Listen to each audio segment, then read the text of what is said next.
Hi friends, இன்றைக்கி நம்ம bulking session start பண்ணியாச்சு. டே 1 ஃபஸ்ட்டு எடுத்த உடனே லெக் ஒர்க் அவுட். ஓகேவா? எனக்கு ரொம்ப பிடிச்ச லெக் ஒர்க் அவுட் பண்ணுறோம். ஏன்னா பேஸ்மெண்ட் ஸ்ட்ராங்காக இருந்தால் பில்டிங் ஸ்ட்ராங் ஆகும். அதனால் ஃபஸ்ட்டு முக்கியமான ஸ்ட்ரெச்சஸ். இந்த ஸ்ட்ரெச்சஸ் பண்ணாலே போதும், எந்த இன்ஜுரியும் ஆகாமல் நம்ம ஒர்க் அவுட் பண்ணலாம். பாருங்கள், ரொம்ப ஈஸியாக தான் இருக்கும். நெக்ஸ்ட்டு ஒரு 4-5 வேரியேஷன் தான் போட போகிறோம். பார்த்துக்கோங்க. இது வந்து ஃப்ரண்ட்டு. ஓகேங்களா? இது வந்து ஃப்ரண்ட் மசில், தை மசிலில் ஃபோக்கஸ் பண்ணுற ஒர்க் அவுட்டு. நல்லாவே உட்காந்து ஃபுல்லாக உட்காந்து வந்தீங்கன்னா நல்லா உங்களுக்கு அந்த எஃபெக்ட் தெரியும். Next one extension, manual extension. இதுவுமே நம்ம ரொம்ப மேலே தூக்கணும்னு அவசியம் கிடையாது.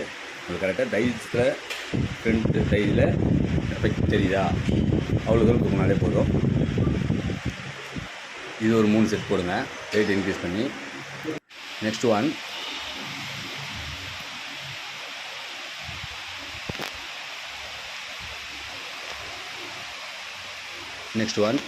ஹாம்ஸ்ட்ரிங். ஃப்ரண்ட் எப்படி நம்ம ஃபோக்கஸ் பண்ணுமோ அதேமாதிரி ஹாம்ஸ்ட்ரிங் மசிலையும் ஃபோக்கஸ் பண்ணோம். அப்போ தான் ஒரு ஃபுல்ஃபில்லாக இருக்கும் லெக்கு. அதில் நான் இந்த நம்ம ட்ரைசெப்ஸ் போடுற கேபிள் கிளாஸ் ஒரு மிஷினை வச்சு நான் போடுவேன். இது எல்லா ஒர்க் அவுட்டும் முடிச்சுட்டு என்னுடைய லெக்கை பார்க்குறேன். Day 1 completed.